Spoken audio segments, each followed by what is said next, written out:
जय श्री गणेशाय नमः। अविघ्नमस्तु। आई कुलस्वामिनी माते की जय। जय श्री गुरुदत्त श्री स्वामी समर्थ महाराज की जय।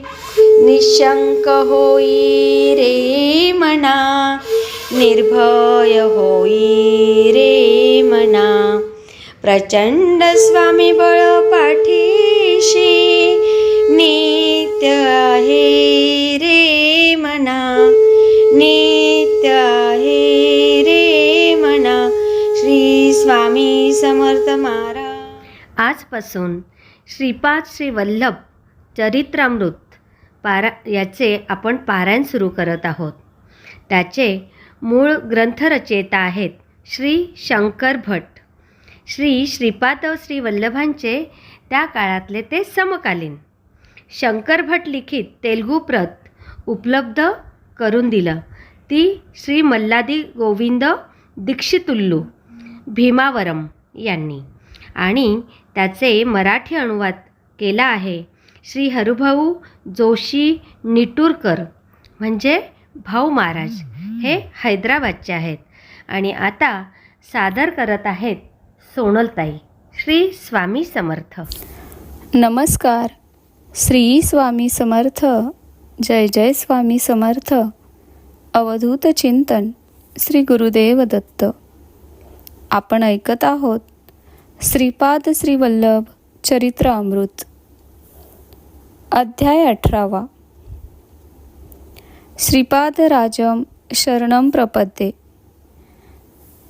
संत रविदास आणि श्रीपादांचे दिव्य मंगल दर्शन। मी त्या ब्राह्मणद्वया समवेत यथाकाली कुरुगड्डीला येऊन पोहोचलो।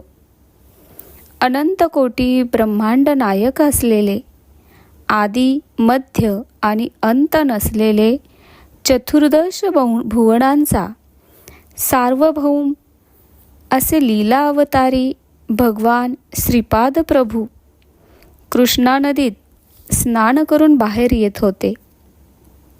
त्यांच्या दिव्य मंगल स्वरूपाच्या अकस्मात दर्शनाने आम्ही अगदी भारावून गेलो। त्यांच्या नेत्रांमधून अपार प्रेम, करुणा, वात्सल्य ओसंडून वाहत होते। ते माझ्या जवळ आले। मी भांबावून जाऊन काय करावे हे मला सुचलेच नाही। ते स्वतःच मला नमस्कार करण्यास सांगत होते। मी त्यांना चरणस्पर्श केल्यावर त्यांनी कमंडलूतील पवित्र जल माझ्या अंगावर शिंपडले। मी दिग्विमूढ झालो। ते आपल्या मधुर वाणीने म्हणाले, बेटा शंकर भट, मी तुझ्यावर प्रसन्न झालो आहे। त्या मधुर वाणीचे वर्णन मी शब्दात करू शकत नाही। त्यांची वात्सल्यपूर्ण दृष्टी माझ्यावर पडली आणि मी कृतार्थ झालो। समस्त भूतलावरील आपल्या अनंत शक्तीने विराजमान असणाऱ्या श्रीपादांनी आपला वरदहस्त माझ्या शिरावर ठेवला। माझी कुंडलिनी शक्ती जागृत झाली आणि मला दिसणारी सारी दृश्य, ती सृष्टी अंतर्धान पावल्यासारखी मला अनुभूती आली। हजार सागर एकदम येऊन मला आलिंगन देत असल्याचा भास मला झाला। अनंत शक्तींचा विद्युत प्रवाह माझ्या नसानसांमधून वाहत गेल्यासारखा वाटून मोठा दाह झाला। माझे डोळे आपोआप मिटले गेले। नाडी आणि हृदयस्पंदन दोन्ही थोड्या वेळासाठी थांबले होते। माझे मन निर्विकार आणि निश्चल होऊन अनंत शून्यात हरवले। माझ्या हृदयातील चैतन्य अनंत अशा विश्वचैतन्यात विलीन झाल्यासारखे भासले। या अवस्थेत मी अत्यंत आनंदात होतो। त्याचे वर्णन शब्दाने करता येणे कठीण आहे। या अत्युच्च आनंदाच्या अवस्थेत माझ्यातून कोट्यानकोटी ब्रह्मांड सृष्टी स्थिती लय पावत आहेत असे मला भासमान झाले. मी यापासून भिन्न नाही असा दृढ विश्वास वाटत होता. मी चा लय झाल्यामुळे मी अव्यक्त अशा आनंदात होतो. हे सर्व मला चित्रविचित्र वाटत होते. तेवढ्यात श्रीपाद प्रभूंनी आपल्या कमंडलूतील जल मोठ्या प्रेमभावाने माझ्यावर प्रोक्षण केले आणि मी सहज स्थितीत आलो. संपूर्ण विश्वाचे आदिगुरु असणारे श्री वल्लभ माझ्याकडे हजार मातांचे वात्सल्य डोळ्यात आणून मंद मंद स्मित करत पाहत होते. यवनांना श्री वल्लभांचे दर्शन. माझ्याबरोबर असलेल्या ब्राह्मणद्वयांना श्रीपाद प्रभूंबरोबर बोलणे किंवा पादस्पर्श करण्याचे धैर्य नव्हते. श्रीपाद स्वामी मला म्हणाले, तुझ्याबरोबर आलेले हे 2 अपरिचित कोण आहेत? मी म्हणालो, प्रभू, आपल्या दिव्य चरणांचे दर्शन घेऊ इच्छिणारे हे 2 ब्राह्मण आहेत. त्यावर प्रभू म्हणाले, हे ब्राह्मण दिसत नाहीत, गोमांस खाणारे यवन दिसतात. खरे का खोटे हे तू त्यांनाच विचार. एवढ्यात ते ब्राह्मण म्हणाले, आम्ही ब्राह्मण नाही, यवन आहोत, यात संदेह नाही. आम्ही कुराण वाचतो. त्यांच्या या वक्तव्यावर मी स्तंभितच झालो. श्रीपाद वल्लभ नावाने मायावेशाने संचार करणाऱ्या जगतप्रभू श्री दत्तात्रेय स्वामींना ओळखणे अनेक जन्मांचे पुण्यफल आहे. या स्थिर भावात भक्तिभाव संपूर्ण रूपाने वाटणे म्हणजे महत्भाग्य आहे. गोमातेत सर्व देवता वास करतात. गायीविना घर स्मशानासारखे असते. श्रद्धेने गोसेवा करणारे मला खूप आवडतात. गाईचे दूध पुष्टीदायक आणि तुष्टीदायक असते. ब्राह्मण जन्म घेऊन गोमांस खाणारा शिक्षेस पात्र असतो. यज्ञयाग करताना शेळीचे बलिदान दिले जाते. यज्ञ पशु म्हणून शेळी अथवा इतर पशुसुद्धा त्यांच्या नीच योनीतून विन्मुक्त होऊन पुढे उत्तम जन्म प्राप्त करतात. यज्ञ पशुला चांगला जन्म मिळावा म्हणजे यज्ञ करणारा महायोगी, तपोबोल आणि योगबलाने समृद्ध असा असावा लागतो. जर तो योगी असा समर्थ नसेल तर त्याला प्राणीहत्या केल्याचे पाप लागते. देश कालानुसार धर्मकर्म पद्धतीमध्ये थोडा थोडा बदल होत असतो. यवन असणाऱ्या तपस्वींनी गोमांस भक्षण केले तरी परमेश्वरार्पण बुद्धीने केलेले कर्म गाय आणि तिच्या संततीस उत्तम जन्मच मिळवून देते. परंतु असे न केल्यास मग मात्र महापाप लागते. म्हणून गोहत्या शास्त्रानुसार महान पाप आहे. कौरव पांडवांच्या युद्धासाठी कोणते क्षेत्र धर्मक्षेत्र आहे याचा शोध करण्यासाठी अर्जुन व श्रीकृष्ण निघाले. त्यांना एका शेतात शेतकरी पाणी देत असलेला दिसला. पाण्याचा प्रवाह अडवण्यासाठी त्याला एका मोठ्या दगडाची आवश्यकता होती. तो अशा दगडाच्या शोधातच होता. इतक्यात त्याचा मुलगा वडिलांसाठी जेवण घेऊन आला. जेवण झाल्यावर पाणी अडविण्यासाठी जेव्हा दगड मिळाला नाही तेव्हा त्याने आपल्या मुलाचा वध केला आणि त्याचे मृत शरीर दगडाप्रमाणे पाणी अडविण्यासाठी ठेवले. त्यावेळी शेतकरी आणि त्याचा मुलगा या दोघात मारण्याची क्रिया करताना कोणताही भाव नव्हता. ते दोघेही निर्विकार होते. शेत पिकवून सर्वांना आहार द्यावा एवढेच त्या शेतकऱ्यास ज्ञात होते आणि तोच त्याचा धर्म होता. शेतकरी फळाची आशा न करता आपले कर्म अत्यंत श्रद्धाभावाने करीत होता.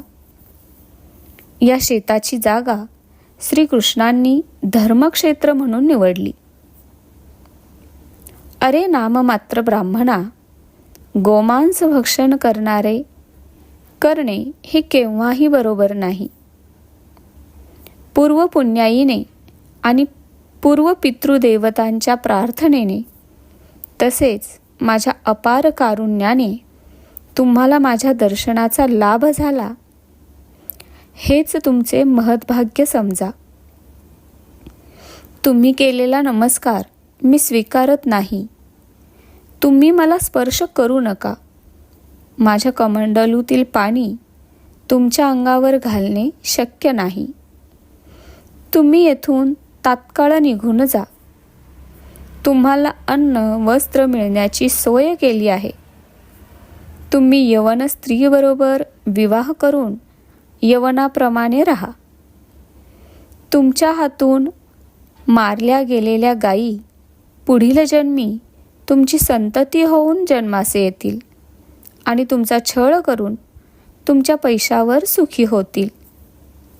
माझ्या दर्शनाने पुनीत झाल्यामुळे काही जन्मांनंतर तुम्ही बडे बाबा आणि अब्दुल बाबा या नावाने ओळखले जाल. महाराष्ट्रातील शिर्डी गावात श्री साईबाबा नावाचे एक महात्मे अवतरित होतील आणि ते तुमचा उद्धार करतील. हे माझे बोल काळ्या दगडावरील रेषेप्रमाणे आहेत.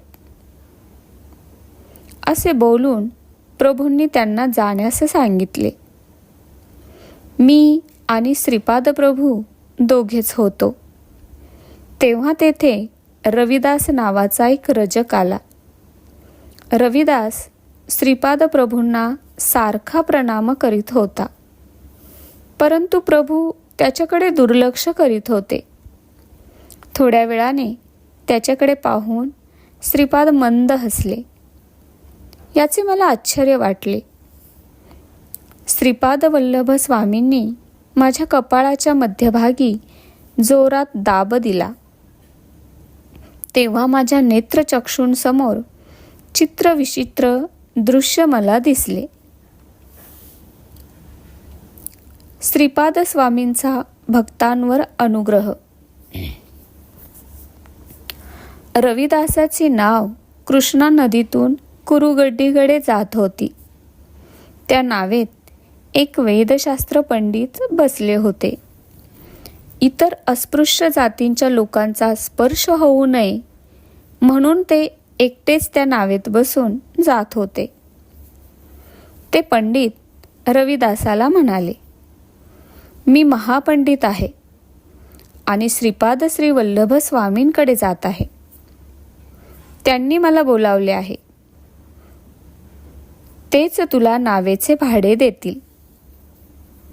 हे ऐकून रविदासाने होकार दिला.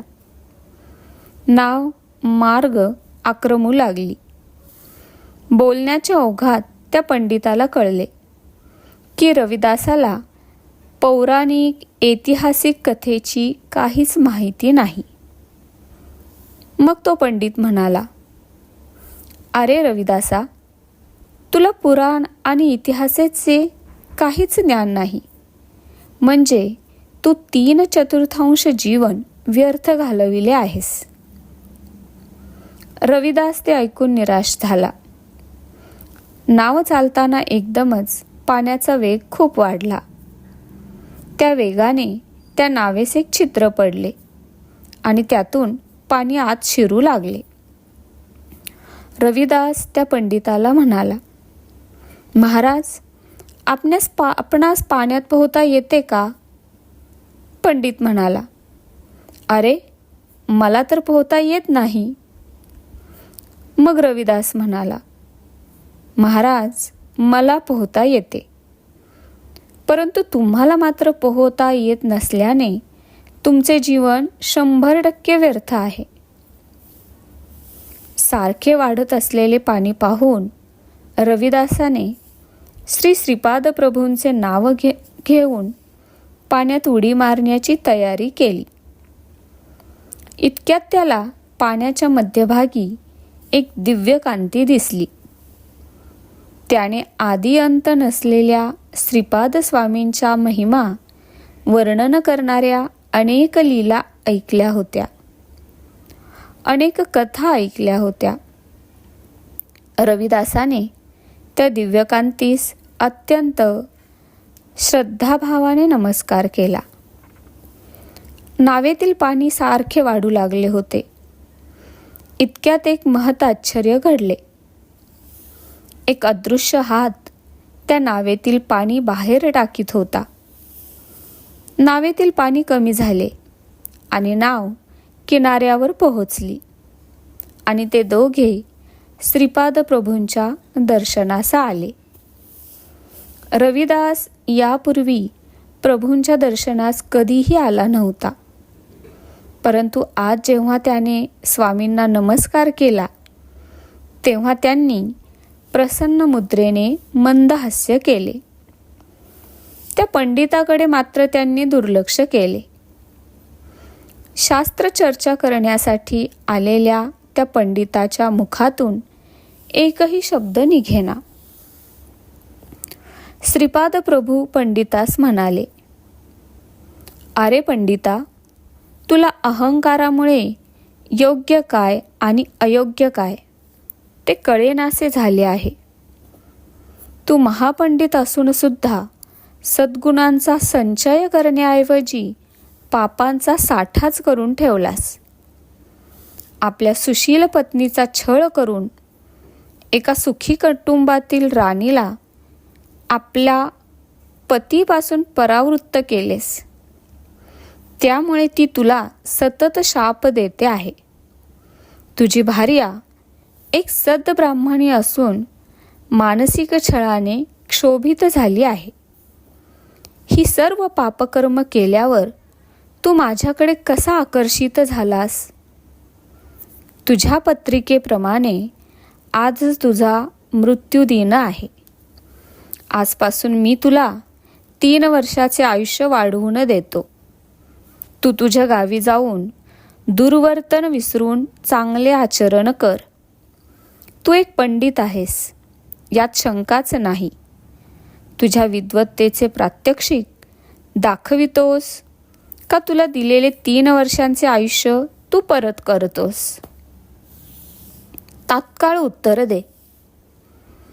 सर्व ज्ञान संपन्न असलेल्या श्रीपादांचे ते वक्तव्य ऐकून त्या पंडिताच्या तोंडून एकही शब्द फुटेना. जणू काही तो मुकाच झाला होता. त्याच्या मनात आयुष्य वाढावे अशी इच्छा होती. श्रीपाद श्री वल्लभ स्वामी म्हणाले, तुझ्या मनातील इच्छेनुसार मी तुला 3 वर्षांचे वाढविलेले आयुष्य देत आहे. तू रजकाच्या स्त्रीस जबरदस्तीने पळवून तिला दासी केलेस, परंतु पुढील जन्मात ते रजक दाम्पत्य महाराजांचे सुख वैभवाचा आस्वाद घेतील आणि तेव्हा तू त्या रजक पत्नीचा दास होऊन त्यांची सेवा करशील. या 3 वर्षात काही सत्कर्म केल्यास अन्न वस्त्रास काही कमी पडणार नाही आणि दुष्कर्म केल्यास नाना यातना भोगाव्या लागतील. मरणापासून तुझे रक्षण करून माझ्याकडे घेऊन येणाऱ्या रविदासाला तुझे सर्व पुण्य मिळेल. त्या पुण्याच्या फलस्वरूप तो माझी सेवा करील. तू तात्काळ या पुण्यभूमीतून निघून जा. स्वामींच्या आदेशानुसार तो पंडित तेथून निघून गेला. रविदास मात्र आश्रमात राहून स्वामींची सेवा करू लागला. तो दररोज स्वामींचे कपडे धुवून आणि आश्रमातील अंगण झाडून स्वच्छ करीत असे. पूजेसाठी फुले आणणे हे तर त्याचे आवडीचे काम होते. श्रीपाद प्रभू स्नानासाठी कृष्णा नदीवर जात असताना तो त्यांना साष्टांग नमस्कार घालीत असे आणि स्वामी त्याचा नमस्कार प्रसन्न मुद्रेने स्वीकार करीत असत. रविदासाच्या पित्याने त्यास एकदा सांगितले होते की श्रीपाद प्रभू अंतर्यामी असल्याने त्यांना केलेला एक नमस्कार स्वीकार झाल्यास तो 100 लोकांना केलेल्या नमस्काराचे फळ मिळवून देणारा आहे. एकदा रविदास कृष्णा नदीच्या तीरावर उभा होता. त्यावेळी एका मोठ्या नावेत त्या गावातील राजा आपल्या लवाजम्यासह जलविहार करीत होता. रविदास त्या राजाकडे एकचित्ताने पाहत होता. तेवढ्यात श्रीपाद स्वामी नदीत स्नान आटोपून बाहेर आले. रविदासाचे त्यांच्याकडे लक्ष नव्हते. स्वामींनी त्याच्या खांद्यावर हात ठेवून प्रेमाने विचारले, "काय पाहत आहेस रे रजका?" त्याच्या मधुर वाणीने रविदास एकदम गोंधळला व स्वतःला सावरीत त्याने श्रीपाद स्वामींना साष्टांग नमस्कार घातला. स्वामी म्हणाले, "त्या राजाच्या वैभवाकडे पाहत होतास?" रविदासाने होकारार्थी मान हलवली. ते पुढे म्हणाले, "तुला राजा होण्याची इच्छा आहे का? तू पुढच्या जन्मी विदुरा नगरीचा राजा होशील. त्यावेळी मी नरसिंह सरस्वती रूपात तुला दर्शन देईल." तो रजक म्हणाला, "प्रभो, मला राजा होण्याची इच्छा आहे, परंतु आपल्या चरणांची सेवा मला सदैव मिळावी." स्वामींनी रविदासाची ही इच्छा पूर्ण केली. तो मृत्यूनंतर यवन कुलात जन्मला आणि यथाकाली तो विदुरा नगरीचा राजा झाला. राज्य वैभव उपभोगून जीवनाच्या उतारवयात त्यास श्री नरसिंह सरस्वती स्वामींचे दर्शन झाले. त्यांच्याच कृपेने त्यास पूर्वजन्माची आठवणही झाली आणि तो नृसिंह सरस्वती स्वामींच्या चरणांवर नतमस्तक झाला. त्याने स्वामींना आपल्या राजधानीत नेऊन त्यांचा मोठा सन्मान केला. खिरीने भरलेले अक्षय पात्र. आम्ही सर्वजण बसलेलो असताना एक तरुण ब्राह्मण तेथे आला. तो दुरून आल्या असल्याने त्याचे पाय धुळीने भरले होते. त्याचे नाव वल्लभेश्वर शर्मा असे होते. त्याचे गोत्र काश्यप होते. तो आपस्तंभ शाखेचा होता. श्रीपाद प्रभू पिठिकापुरमहून येणाऱ्या भक्तांना आपल्या आत्मीयांची सविस्तर माहिती, त्यांचे क्षेमकुशल विचारित असत. हा सर्वज्ञानी असणाऱ्या श्रीपादांचा आवडता छंद होता. वल्लभेश्वर पिठिकापुरमहून आला होता. त्याला स्वामींनी आपल्या नातलगांचे, स्नेहसंभितांचे क्षेमकुशल विचारले. मध्यान्नाची वेळ झाली होती. स्वामींचे शिष्य भिक्षा घेऊन आले होते. इतक्यात काहीतरी घेण्यासाठी स्वामींनी आपला दिव्य हात वर केला आणि एक चांदीचे पात्र हातात घेतले. त्यात खीर भरलेली होती. तेथे जमलेल्या शिष्यांना ती खीर वाटून टाकली. परंतु ते खिरीचे भांडे भरलेलेच राहिले. श्रीपाद प्रभूंनी शिष्यांनी आणलेली सर्व भिक्षा नदीच्या पाण्यातील जलचरांना देण्याचा आदेश दिला. त्यानुसार रविदास सर्व भिक्षांना घेऊन कृष्णेच्या तीरावर गेला. नदीतील जीवजंतूंना सुद्धा स्वामींचा प्रसाद मिळावा हा त्यांचा संकल्प होता. श्रीपाद श्री वल्लभ मला वल्लभेश्वराच्या जवळ बसण्यास सांगत होते, परंतु त्याच्याजवळ रविदास बसला होता. माझ्या बाजूस सुबन्ना शास्त्री नावाचे एक कानडी ब्राह्मण बसले होते. एक गरीब ब्राह्मण आपल्या मुलीचे लग्नासंबंधी प्रभूंना विचारत होता. प्रभू म्हणाले, मी असताना तुम्ही काळजी का करता? जे लोक पापी असतात त्यांनाच भय असते. पुढे प्रभू म्हणाले, हा वल्लभेश्वर शर्मा तुझा जावई होण्यास अगदी योग्य आहे. सुबन्ना शास्त्री त्याला पौराहित्य शिकवित आहेत.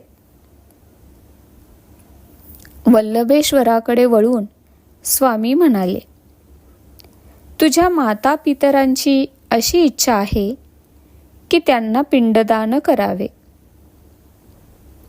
श्रद्धाभावाने आणि मंत्र उच्चारासह केलेले पिंडदान पितरांना पोहोचते. पितृदेवतांचा शाप घेणे चांगले नसते. गरुड पुराणातील मंत्र उच्चारल्यानंतरच विवाहाच्या मंत्रांचे उच्चारण करावे असे शास्त्रवचन आहे. तसेच विवाह मांगल्यासाठी हळकुंड स्वीकारावे. आज तुम्हाला मिळालेला प्रसाद अत्यंत दुर्लभ आहे.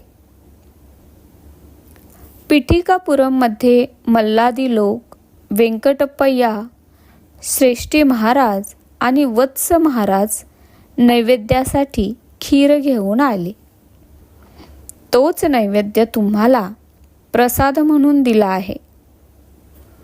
ब्रह्मराक्षस, महापिशाच्यांच्या बाधेने पीडित असलेल्या लोकांची बाधा या प्रसादाने तात्काळ निवृत्त होते.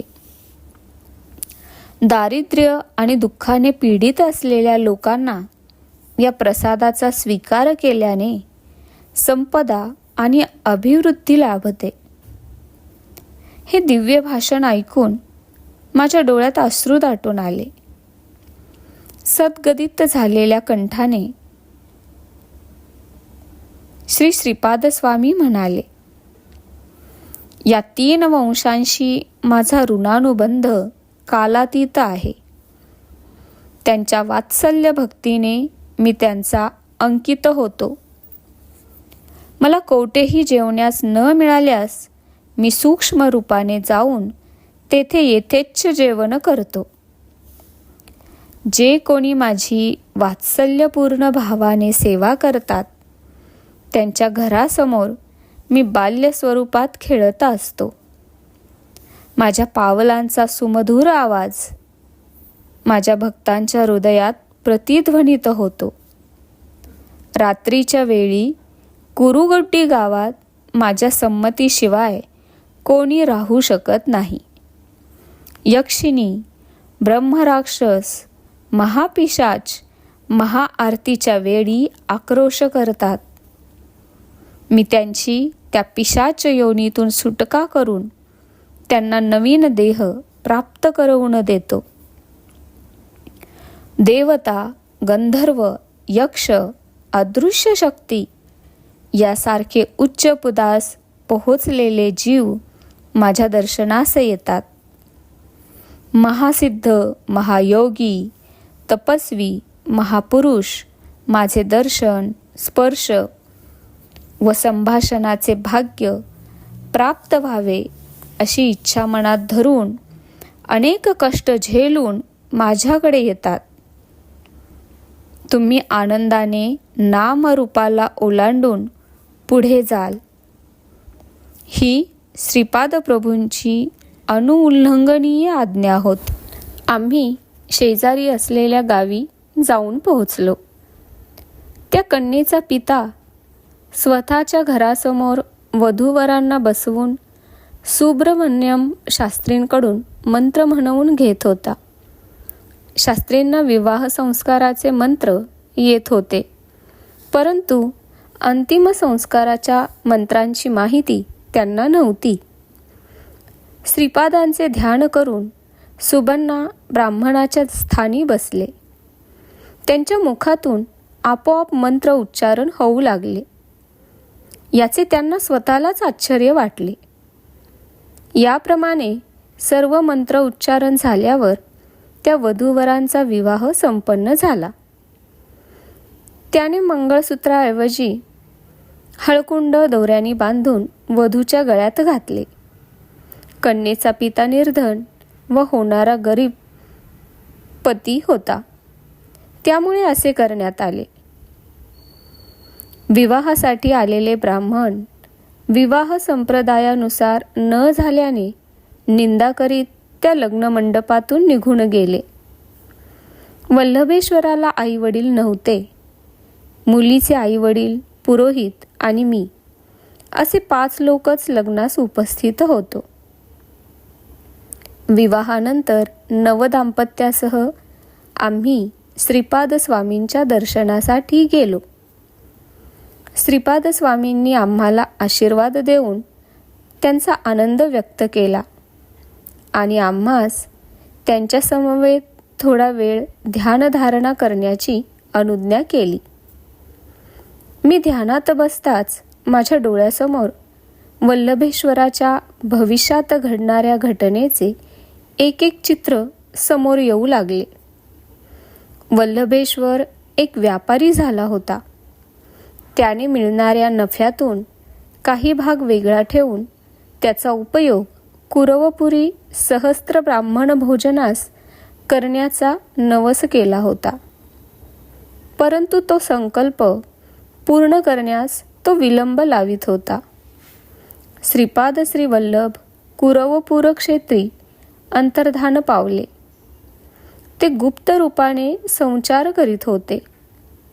कुरवपूर या क्षेत्री प्रभूंच्या पादुका मात्र होत्या. वल्लभेश्वराने धन संपादन केले व ते घेऊन तो कुरवपुरी आपला संकल्प पूर्ण करण्यासाठी येण्यास निघाला. मार्गात त्यास 4 चोर यात्रिकांच्या वेशात भेटले. थोडे अंतर बरोबर चालल्यावर त्या 4घांपैकी एका चोराने वल्लभाचार्यांचा वध केला व त्यांच्याजवळील धन घेण्याचा तो प्रयत्न करू लागला. तितक्यात श्रीपाद प्रभू तेथे त्रिशूलधारी यतीच्या वेशात प्रकट झाले.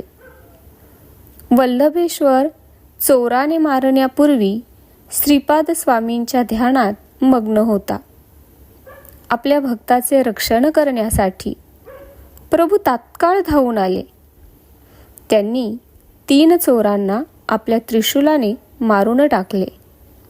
4था चोर अत्यंत केविलवाण्या स्वरात स्वामींना म्हणाला, महाराज, मी चोर नाही. दयावंत प्रभूंनी त्या 4थ्या चोरास अभयदान देऊन विभूती दिली व म्हणाले, वल्लभेश्वराचे शीर आणून त्याच्या धडास जोडून ठेव. त्याप्रमाणे ठेवताच स्वामींनी त्या मृतदेहाकडे आपल्या अमृत दृष्टीने पाहिले. दुसऱ्या क्षणीच वल्लभेश्वराला नवजीवन प्राप्त होऊन तो झोपेतून उठून बसल्याप्रमाणे उठून बसला.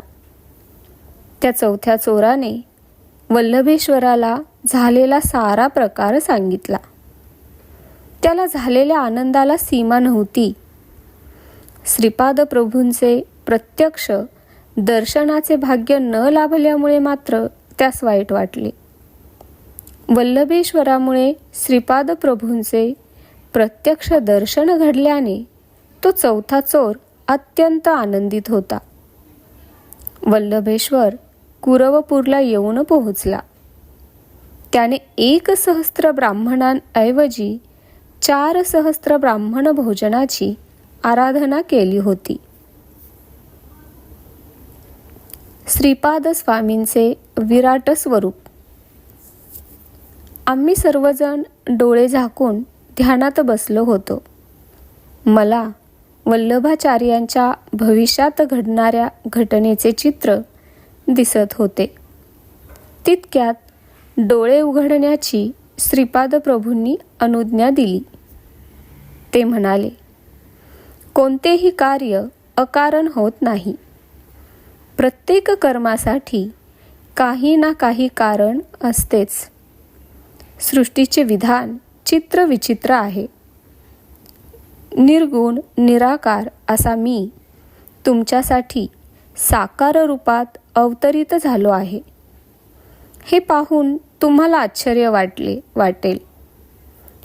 परिमित आणि अवधूत नसलेला मी तुम्हास परिमित आणि अवधूत असल्याचा भास होतो व तसा अनुभवसुद्धा येतो. हा फार गुंतागुंतीचा विषय आहे. सर्व शक्ती माझ्या स्वाधीन आहेत. या अनंत कोटी ब्रह्मांडात प्रत्येक अणुरेणूमध्ये मीच भरून राहिलो आहे. अणुरेणूंना एकत्र करून ठेवणारा संकल्प स्वरूप मीच आहे. या अणूला वेगवेगळे करून नूतन सृष्टीची निर्मिती करण्यासाठी जी स्थिती हवी असते त्यासाठी प्रलयकाळ साधणारा असा रुद्ररूप तोही मीच आहे. हे ज्ञान आणि हे अज्ञान याचा तुम्हाला बोध करून सर्व जीवांना अनेक प्रकारची माया करून त्यात सर्वांना बंदिस्त मीच करतो. जेव्हा जेव्हा भक्त आर्ततेने माझी प्रार्थना करतात व मला सहाय्यासाठी बोलावतात तेव्हा तेव्हा मी सहस्त्र बाहूंनी त्याचे रक्षण करतो. हे माझे अनादि तत्वही मीच आहे. प्रत्येक जीव मात्रात व्यापून असलेला मी तोच मी. अशा मी मध्ये असलेले शक्तिमत्व, सर्वज्ञता, सर्व अंतर्यामित्व तुमच्या दृष्टीला दिसत नसल्याने तुम्ही भ्रमित होता. याचा तुम्हाला अनुभव येऊन तुम्ही मला व्यक्त रूपात पाहिलेत तर आश्चर्य वाटण्यासारखे काही आहे का? परब्रह्मस्वरूप असलेले श्रीपाद प्रभू या प्रकारे समजावून सांगत असताना घंटानाद ऐकू आला. सगळे आश्चर्य मनस्थितीत असताना तो घंटानाद शांत झाला. श्रीपादांची मातृभावना. आम्ही सर्वजण बसलो असताना श्रीपाद प्रभू म्हणाले, श्रीपाद श्री वल्लभांचा हा अवतार फल देणारा महान अवतार आहे. माझे नामस्मरण केल्याशिवाय कोणताच अवधूत पूर्णसिद्धी प्राप्त करू शकत नाही. तसेच महान योगीसुद्धा सिद्धी रिद्धी प्राप्त करण्यासाठी माझे नामस्मरण करतात. हे वल्लभेशा, तुझे आईवडील लवकरच निवर्तले आणि तुझ्या नातेवाईकांनी सुद्धा तुला दुमार्गाला लावून तुझी सर्व संपत्ती हिरावून घेऊन तुला भिकारी केले. हे आम्हाला ज्ञात आहे. त्या नातेवाईकांची मुले सुद्धा तुझ्याशी वैरभावाने वागतात, हेही आम्ही जाणतो. तुझे ते दुष्ट नातेवाईक पुढील जन्मात चोर बनले. तू धन घेऊन कुरुगड्डीस येत असताना त्या चोरांनी तुझे धन लुटून तुला मारून टाकले आणि तू आमचे स्मरण करताच आम्ही तेथे प्रकट होऊन आमच्या त्रिशूलाने त्या 3 चोरांचा वध केला. 4था चोर आम्हास शरण आला. त्याचा दोषही अत्यंत कमी असल्याने त्याला आम्ही जीवनदान दिले. श्रीपाद प्रभूंचे हे वक्तव्य ऐकून वल्लभाच्या पत्नीच्या डोळ्यात अश्रू आले. ते पाहून श्रीपाद प्रभू म्हणाले, हे माते, प्रत्येक स्त्रीमध्ये आम्हास जन्म दिलेल्या अखंड सौभाग्यवती सुमती महाराणीच दिसते. त्या महान मातेच्या कुशीमध्ये नेहमीसाठी आम्ही बालकच असतो. तू दुःखी होऊ नकोस. मी दिलेले हळकुंड जपून ठेव. तुला या हळकुंडामध्ये सदैव सौख्य लाभेल. तू अखंड सौभाग्यवती राहशील. आमचे हे वचन काळ्या दगडावरील रेषेप्रमाणे अटळ आहे. त्याला सृष्टीतील कोणतीच शक्ती बदलू शकत नाही. मला गायत्री मंत्राचा उपदेश करणारे माझे प्रथम गुरु माझे पिताच असून त्यांचे नाव चिरकाल टिकून राहील. आमच्या पुढच्या अवतारात नरसिंह नावाबरोबर सरस्वती नाव जोडून नृसिंह सरस्वती असे नाव आम्हास लाभणार आहे. आमचे आजोबा बापन्नाचार्यलू यांचे नावसुद्धा अजरामर करण्याचा आमचा मानस आहे. नृसिंह सरस्वती अवतारात आमचे रूप आमच्या आजोबांसारखेच असेल. आमचे आजोबा मात्र दुसरे गुरु होते. त्यांच्याकडे वेदशास्त्राचा अभ्यास केला. तुम्ही पाहत असलेली ही घंटा एकेकाळी आमच्या आजोबांच्या घरात होती. ती माझ्या संकल्पाने अनेक प्रदेशात फिरून आली आहे. ती भूमीतील भुयारी मार्गाने सुद्धा जात असे. हे शंकर भटा, तू रचना करीत असलेल्या तेलुगू भाषेतील श्रीपाद श्री वल्लभ चरित्र अमृतातील 18वा अध्याय येथे संपत आला आहे. ती घंटा पिठिकापुरम गावी येऊन पोहोचली आहे. ही घंटा अनेक आकार घेऊन अनेक आकार बदलून माझ्या संकल्पानुसार पुन्हा इथे आली आहे. आमच्या आजोबांच्या स्वतःच्या घरात माझ्या महासंस्थानाची स्थापना होईल. आमच्या प्रेमाची खूण म्हणून ही जय जय निनाद करणारी घंटा आम्ही पिठिकापुरमला पाठविली आहे. श्रीपाद श्री वल्लभांचा जय जयकार असो. अशा प्रकारे हा अध्याय 18वा येथे समाप्त झाला आहे. श्री स्वामी समर्थ. जय जय स्वामी समर्थ. अवधूत चिंतन श्री गुरुदेव दत्त. धन्यवाद. ते मला कमेंटमध्ये नक्की सांगा. आणि व्हिडिओ आवडला असेल तर लाईक, शेअर आणि सबस्क्राईब करायला विसरू नका. आणि हो, तुमचेही असेच काही अनुभव असतील तर ह्या दिलेल्या नंबरवर रात्री 9 ते 10 ह्या वेळेमध्ये तुम्ही शेअर करू शकता. श्री स्वामी समर्थ. श्री स्वामी समर्थ.